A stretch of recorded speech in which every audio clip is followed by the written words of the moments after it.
இடி அவ்வளவுதான் ரைடு, இனிமேல் திமுக கதம்பு உதயநிதி காலி அப்படின்னு சொல்லிட்டு நீங்க பாருங்க அவங்களே போயிட்டு நோட்டீஸ் கிழிச்சிட்டு அதாவது வந்தாங்க. இதுல மெயினா பிடிபட வேண்டிய அல்லது பிடிபட போகின்ற நபர் யார் அப்படின்னா அது வந்து அந்த குடும்பத்தில் இருக்கக்கூடியவர் தான். அந்த குடும்பத்தில் இருக்கக்கூடியவர் தான் உதவாநிதி தான்.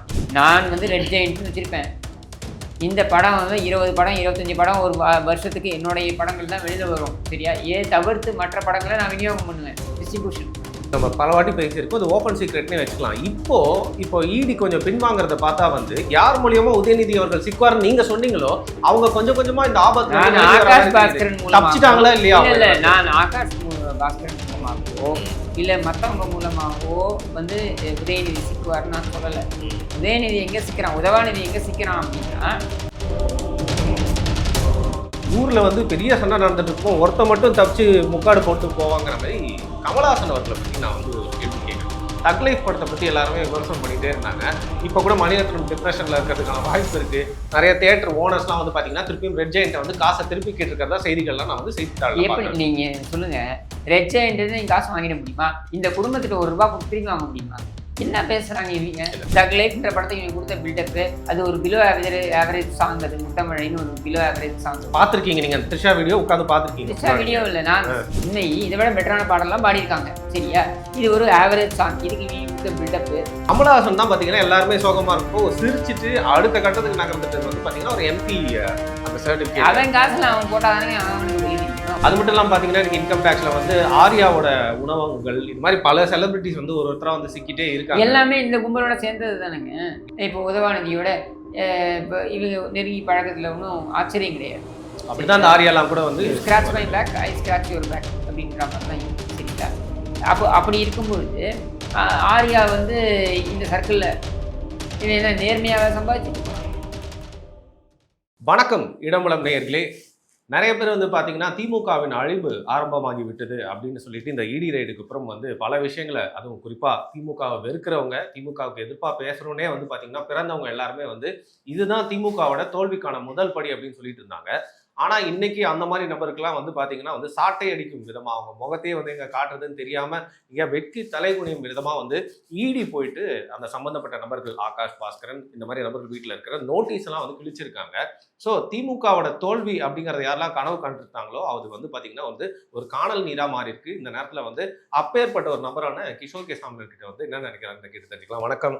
பில்டப் எல்லாம் பயங்கரமா இருக்கு. என்னங்க எனக்கு என்ன சாட்டை அடி, எனக்கு என்ன? நீங்களே வந்து ஒரு 20 வீடியோ போட்டிருப்பீங்க, இடி அவ்வளவுதான் ரைடு, இனிமேல் திமுக கதம்பு உதயநிதி காலி அப்படின்னு சொல்லிட்டு. நீங்க பாருங்க அவங்களே போயிட்டு நோட்டீஸ் கிழிச்சிட்டு வந்தாங்க.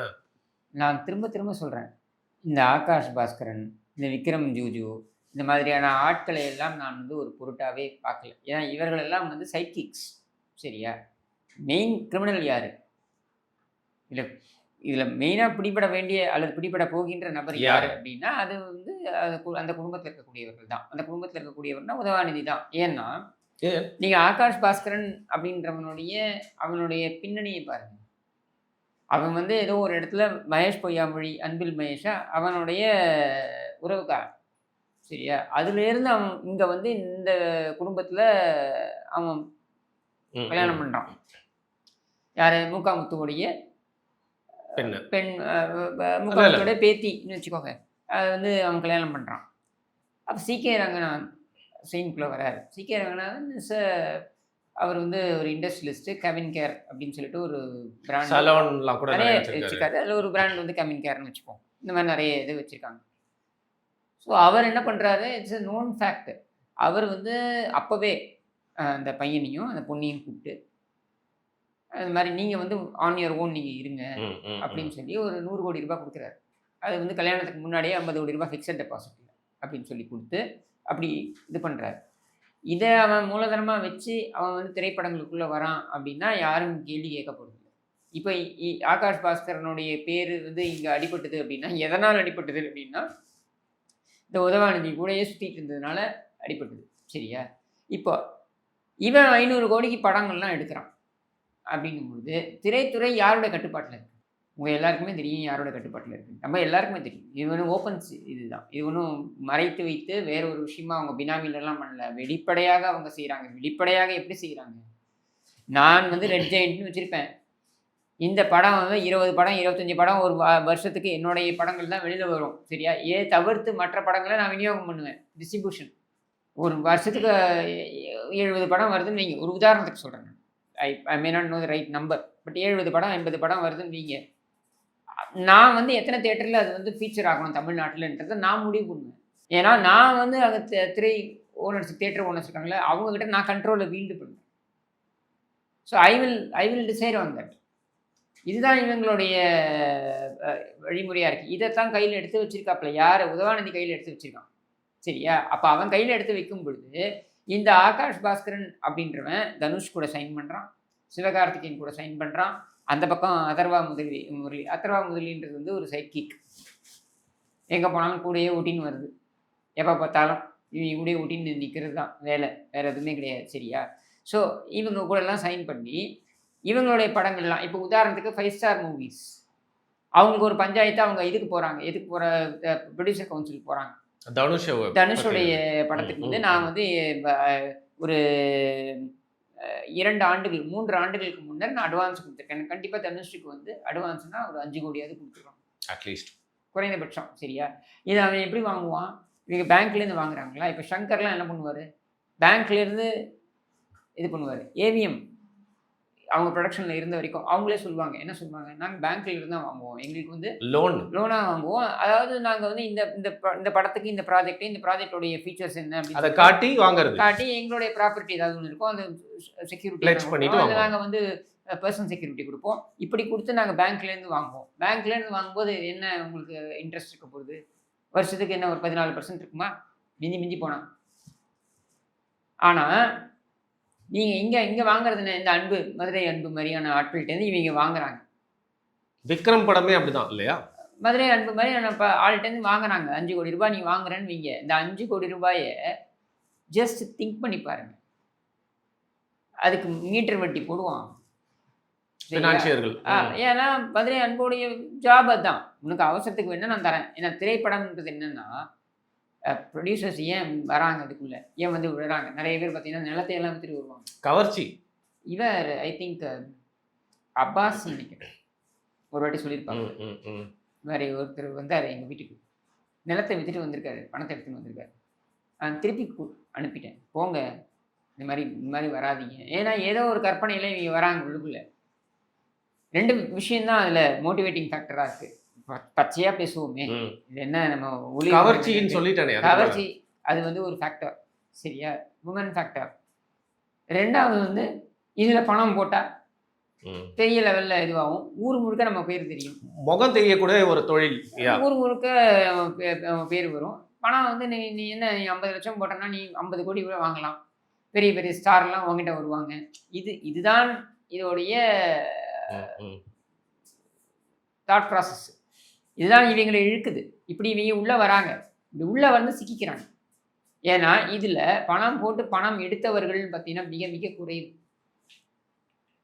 பணத்தை லூஸ் பண்ண ஜெயிச்சவங்க ரொம்ப கம்மி, தோத்தவங்க வந்து கணக்கிலே இல்லை. ஜெயிச்சிட்டாங்க ஆனால் பணம் பண்ணவங்க.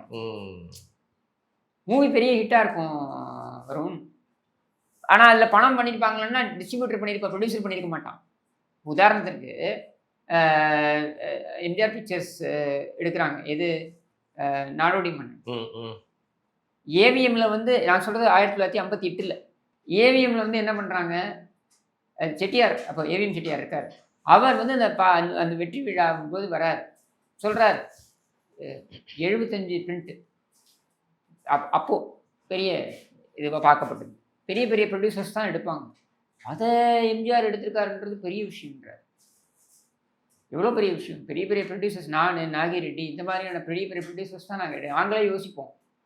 இவரே இயக்கி அவரே தயாரித்து அவரே நடித்து கொண்டு வராரு. இதில் புதுமுகம் வேற சரோஜாதேவி, ரொம்ப கஷ்டம், வெரி டஃப். அதுக்கு அசாத்திய துணிச்சல் வேணும். ஆனால் அந்த படத்தில் பார்த்தீங்கன்னா டிஸ்ட்ரிபியூட்டர் பணம் பண்ணாங்க, படம் இட்டு, ப்ரொடியூசராக எம்ஜிஆர் பணம் பண்ணல.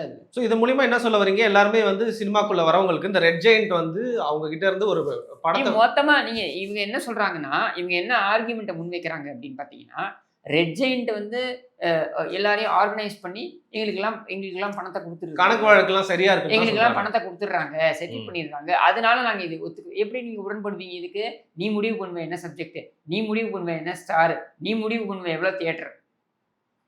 இது வந்து இது கலைத்துறையா? இல்ல கிஷோர் பிரதர், நான் என்ன கேட்கிறேன், இது நம்ம பல வாட்டி பேசியிருக்கோம், இது ஓப்பன் சீக்ரெட்னே வச்சுக்கலாம். இப்போ இடி கொஞ்சம் பின்வாங்கறத பார்த்தா வந்து யார் மூலியமா உதயநிதி அவர்கள் சிக்குவார்னு நீங்க சொன்னீங்களோ அவங்க கொஞ்சம் கொஞ்சமா இந்த ஆபத்து நான் ஆகாஷ் பாஸ்கரன் தப்பிச்சிட்டாங்களா இல்லையா? இல்ல நான் ஆகாஷ் பாஸ்கரன் மூலமாகவோ இல்ல மத்தவங்க மூலமாகவோ வந்து உதயநிதி சிக்குவார்னு நான் சொல்லல. உதயநிதி எங்க சிக்கிறான், உதவாநிதி எங்க சிக்கிறான் அப்படின்னா, நீங்க விசாகனுடைய மொபைலே விசாகனுடைய பேரில் இல்லை அப்படின்னு சொல்லப்படுது, சரியா? எல்லாமே நீ வந்து பூசி முழுகலாம். ஒரே ஒரு விஷயம் நீ டைரெக்டாக நான் கேட்குறது, இந்த ஸ்மால் ஃப்ரைஸ் எல்லாம் விட்டுருங்க, இந்த பக்கம் இருக்கக்கூடிய இவெல்லாம் விட்டுருங்க, டைரெக்டான கேள்வி நான் கேட்குறேன். பாட்டிலுக்கு 10 ரூபா வாங்குறது உண்மையா இல்லையா? தமிழ்நாடு முழுக்க டாஸ்மாக் எல்லா டாஸ்மாக்லையும் வாங்குறது உண்மை, இதை நீ நியாயப்படுத்தவே முடியாது. 1. 2வது, இடி எடுத்துக்கின்ற தகவல்கள் அடிப்படையில் அவங்க இன்வெஸ்டிகேட் பண்ணியிருக்காங்க. யாரை? இந்த தொழிற்சாலைகளை வைத்திருக்கின்ற நபர்கள்கிட்ட என்னுடைய தொடர்புகள் சில பேர் இருக்காங்க. நான் சொல்கிறது வந்து சில டிஸ்டிலரிஸில் அவங்கள எல்லாரும் கூட்டு விசாரிச்சிருக்காங்க. அவங்கள விசாரிக்கும் போது ஊழலை பற்றி கூட விசாரிக்கல, ப்ரொடக்ஷனை பற்றி கேட்குறாங்க.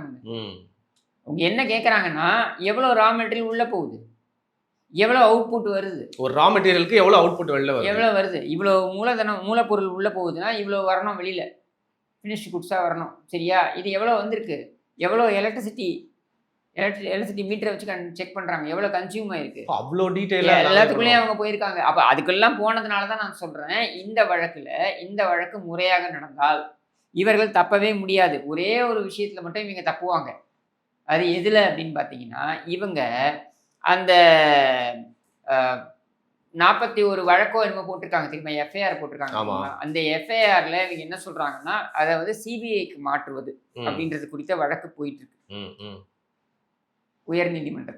உயர்நீதிமன்றத்தில் ஒரு உத்தரவாதத்தை இவங்க கொடுத்துருக்காங்க. என்ன உத்தரவாதம் கொடுத்துருக்காங்கன்னா, நாங்கள் வந்து இந்த எஃப்ஐஆரை க்ளோஸ் பண்ண மாட்டோம், மூட மாட்டோம் அப்படின்ட்டு. ஏன்னா மூடிட்டா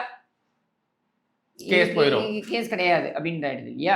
அதனால நாங்கள் வந்து மூட மாட்டோம் அப்படின்ற உத்தரவாதத்தை அவங்க கொடுத்துருக்காங்க ஹைகோர்ட்டில். பட் சிபிஐக்கு இதை மாற்றணும்னா பிரச்சனை என்னன்னா, இதில் அக்யூஸ்ட் இருக்காங்க பாருங்க, ஒரு எஃப்ஐஆர்ல 4 பேர் 5 பேர் இருப்பான், ஒவ்வொருத்தருக்கும் நோட்டீஸ் அனுப்பணும். ஸோ ரொம்ப டைலீட் ஆகும் இல்லை? இப்போ நோட்டீஸ் அனுப்பினா அவங்க எல்லாரும் வந்து ரெஸ்பாண்ட் பண்ணணும். அவங்க ரெஸ்பான்ஸ் எல்லாம் கேட்டதுக்கு அப்புறம் நீ முடிவு எடுக்கணும். இல்லை அவங்க ரெஸ்பாண்டே பண்ணலன்னா எக்ஸ் பார்ட்டி, சரியா? இப்போ அது மாதிரி போகும்போது இது ப்ராசஸ் இழுக்கும். இந்த ஒரு லாக்கினே தான் இருக்குது. இந்த லாக்கினே மட்டும் பயன்படுத்தி இடி வந்து அட்ரஸ் பண்ணிட்டாங்கன்னா,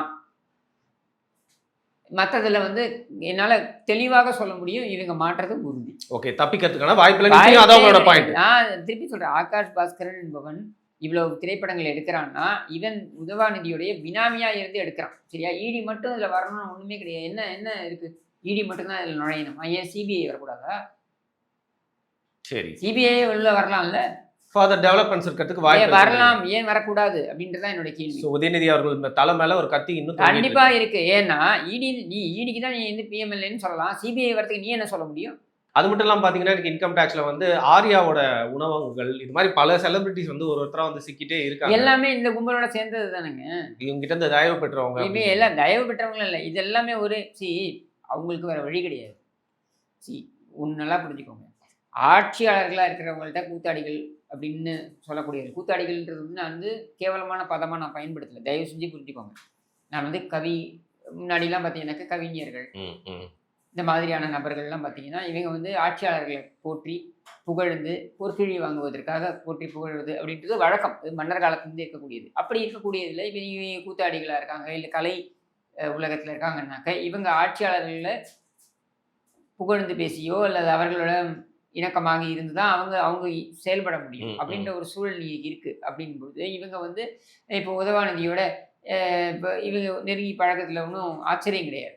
அப்படிதான் அந்த ஆரியாலாம் கூட வந்து scratch my back I scratch your back அப்படின்ற மாதிரி தான் இது, சரியா? அப்படி இருக்கும்பொழுது ஆரியா வந்து இந்த சர்க்கிளில் இவன் என்ன நேர்மையாக சம்பாதிச்சுக்க போகிறான். இதை மாதிரி ஏதாவது ஒன்று கணக்கு வழக்கில் வந்து சொதப்பி, அதுவும் காலங்காலமாக இன்னொரு விஷயம் என்னன்னா, இந்த திரையுலகத்தில் இருக்கக்கூடியவர்கள் ரொம்ப ஃபியூ பீப்புள் கணக்கு வழக்கில் சரியா இருப்பாங்க. ஏன்னா அவங்க நடிக்கிறது அதுல தான் அவங்களுடைய நாட்டம் இருக்கும். இதை யாரும் பார்க்க மாட்டாங்க. வீட்டில் இருக்கவங்க பார்த்துட்டு இருப்பாங்க. புரியுது. somebody else will be taking care of it.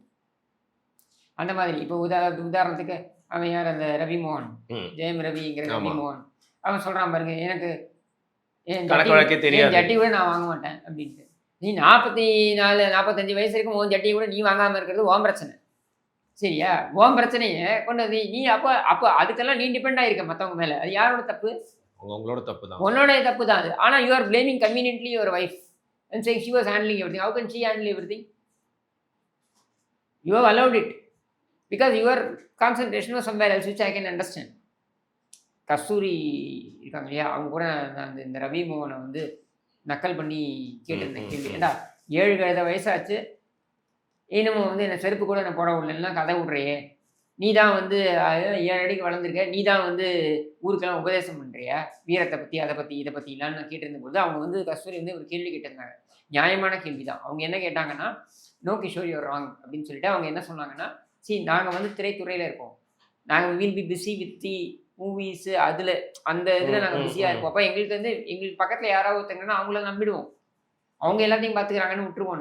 நாங்கள் அதுக்குள்ளே போகவே மாட்டோம், எங்களுக்கு தெரியவும் தெரியாது. அப்புறம் பிரச்சனைன்னு வந்து மாட்டும்போது தான் நிறைய, இப்போ இல்லைங்க, அந்த காலத்துலேருந்தே நிறைய பேர், சாவித்திரி மாட்டினாங்க அந்த மாதிரி பிரச்சனை இல்லை. ஜெமினி கணேசன் கொஞ்சம் ரிட்ரீவ் பண்ணி காப்பாற்றி விட்டார் சில விஷயங்கள். ஏன்னா அவங்க டாக்ஸ் மேட்டரில் மாட்டினாங்க. இந்த மாதிரி நிறைய பேர் மாட்டியிருக்காங்க. ஸோ ஏன்னா அவங்களோட ஃபோக்கஸ் அதில் இருக்காது, சரியா? அந்த மாதிரி கூட இது இருக்கலாம். சரி, இப்போ சினிமா சம்மந்தப்பட்ட நம்ம பேசிட்டதுனால இந்த காணொலியோட இறுதியாக ஒரு விஷயம் நான் வந்து கேட்கணும்னு நான் நினைக்கிறேன். ஊரில் வந்து பெரிய சண்டை நடந்துட்டு இருப்போம், ஒருத்த மட்டும் தப்பிச்சு முக்காடு போட்டு போவாங்கிற மாதிரி கமலஹாசன் அவர்களை பற்றி நான் வந்து ஒரு கேள்வி கேட்கணும். தக் லைஃப் படத்தை பற்றி எல்லாருமே விமர்சனம் பண்ணிகிட்டே இருந்தாங்க. இப்போ கூட மணிரத்னம் டிப்ரெஷனில் இருக்கிறதுக்கான வாய்ப்பு இருக்குது. நிறைய தியேட்டர் ஓனர்ஸ்லாம் வந்து பார்த்தீங்கன்னா திருப்பியும் ரெட் ஜெயண்ட்டை வந்து காசை திருப்பி கேட்டிருக்கிறதா செய்திகள்லாம் நான் வந்து செய்தித்தாள். எப்படி நீங்கள் சொல்லுங்கள், ரெட் ஜெயண்ட் நீங்கள் காசு வாங்கிட முடியுமா? இந்த குடும்பத்திட்ட ₹1 கொடுத்து திருப்பி வாங்க முடியுமா? என்ன பேசுறாங்க இவங்க? செய்தியை நான் பார்த்தேன். இவங்க கொடுத்த பில்டப்பு, தக் லைஃப்ன்ற படத்தை இவங்க கொடுத்த பில்டப்பு, அது ஒரு பிலோ ஆவரேஜ் சாங். அது முத்தமிழைன்னு ஒரு பிலோ ஆவரேஜ் சாங். பார்த்துருக்கீங்க நீங்க அந்த த்ரிஷா வீடியோ உட்காந்து பார்த்துருக்கீங்க? த்ரிஷா வீடியோ இல்லை, நான் அந்த விஷுவல், நான் அது இல்லை, அந்த அம்மா பாடுது, அது யாரு? சின்மயி தி எல்லாம் பாடுது. அது சின்மயியோட குரல், ஆஹா, சின்மயி என்ன, சின்மயி இதை விட பெட்டரான பாடல் எல்லாம் பாடியிருக்கு. சின்மயி இதை விட பெட்டரான பாடலாம் பாடியிருக்காங்க, சரியா? இது ஒரு ஆவரேஜ் சாங். இதுக்கு இவங்க கொடுத்த பில்டப்பு, அது என்ன குரல், அந்த குரலிலே நான் மயங்கி விட்டேன். சோஷியல் மீடியாவில் பே பண்ணி இவங்க ஆரம்பிச்சு அந்த டிபேட்டை இவங்களே ட்ரெண்ட் ஆக்குறாங்க. இவங்க ஆக்கி அதை ட்ரெண்ட் ஆக்கி, இட்ஸ் ஆல் பெய்டு. இல்ல அது புரியுது. Instagram influencers when you are going to have about ஒரு 100 பேர் ஒரு 100 இன்ஃப்ளூயன்சர்ஸ் இருக்காங்கன்னு வைங்க. 100 இன்ஃப்ளூயன்சர்ஸும் இந்த பாட்டை கேட்டே இருக்கணும் போல இருக்கு, இந்த பாட்டை கேட்டே இருக்கணும் போல இருக்குன்னு சொன்னா, இந்த பாட்டை கேட்டே இருக்கணும் போல உங்களுக்கும் இருக்கும், சரியா? இவ்வளவுதான். இந்த பாட்டில் உண்மையாவே ஏதாவது இருக்கா? ஒன்றும் கிடையாது. இல்லை, நான் என்னன்னா, இப்போ தியேட்டர் ஓனர்ஸ் கூட இந்த காசை திருப்பி கேட்டதுக்கான முக்கியமான அந்த நேரம் தான் காரணம்னு நினைக்கிறேன். தேர்தல் நெருங்குறப்போ இப்படி வந்து கேட்கலான்ற தைரியமாக கூட இருக்கலாம். இதில் கமலஹாசன் தான் பார்த்தீங்கன்னா எல்லாருமே சோகமாக இருக்கப்போ சிரிச்சுட்டு அடுத்த கட்டத்துக்கு நகர்ந்துட்டது வந்து பார்த்தீங்கன்னா ஒரு எம்பி அந்த சர்டிஃபிகேட். அவன் காசில் அவன் போட்டாதானே அவனுக்கு வழி தெரியும். உன் காசில் நீ போட்டு விஸ்வரூபம்னு ஒரு படம் நடக்கும்பொழுது அந்த படத்தில் நீயா கொண்டு போய் ஒரு பிரச்சனையில் மாட்டிக்கிட்ட. நாங்கள் யாரும் கிரியேட் பண்ணல, நீயா ஒரு பிரச்சனையை கிரியேட் பண்ணிக்கிட்டு இதுக்கு நான் ஊரை விட்டே வெளில ஓடுறேன்னு. அதாவது உனக்கு பிரச்சனை, உன் படத்துக்கு பிரச்சனைனா ஊரை விட்டு வெளில ஓடிடணும். நீ ஆளை வந்தால மொட்டை அடிச்சு இவனுக்கு, அவன் பேர் என்ன, அவர் யாரு, கலைப்புலி தானு, பாவம் அந்த மனுஷனை நீ மொட்டை அடிச்சு ஒரே ஒரு ஃப்ளைட் சீக்வன்ஸுக்கு வேணும்னே காரணமே இல்லாமல் திருப்பி ஷூட் பண்ணுன்னு சொல்லி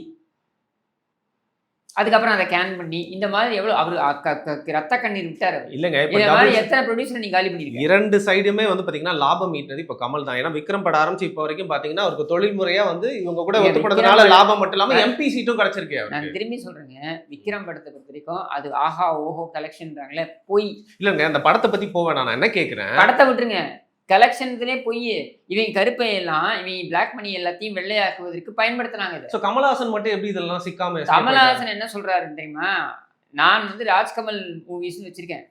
ராஜ்கமல் பொறுத்த வரைக்கும் நான் வந்து எல்லாமே நான் தெளிவாக வச்சிருக்கேன், என்னோட அக்கௌண்ட்லாம் தெளிவாக இருக்குன்ட்டு. கரெக்ட், உன் அக்கௌண்ட்லாம் தெளிவாக இருக்கு. ஆனால் நீங்கள் கலெக்ஷன் காமிக்கிறீங்கல்ல, இப்போ விக்ரம்னு ஒரு படம், அந்த படம் வந்து அவ்வளோ பெரிய ஹிட் கிடையாது.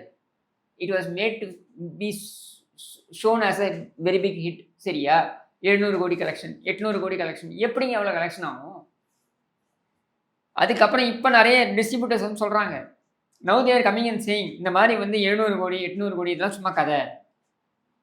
ஒரு படம் வந்து 2 வாரம் தான் ஓடுது, அதுக்கு மேலே அது இன்ட்ரெஸ்ட் ஃபேக்டர் போயிடுது. அப்போ 2 வாரத்தில் எப்படி 700 கோடி கலெக்ட் ஆகும்?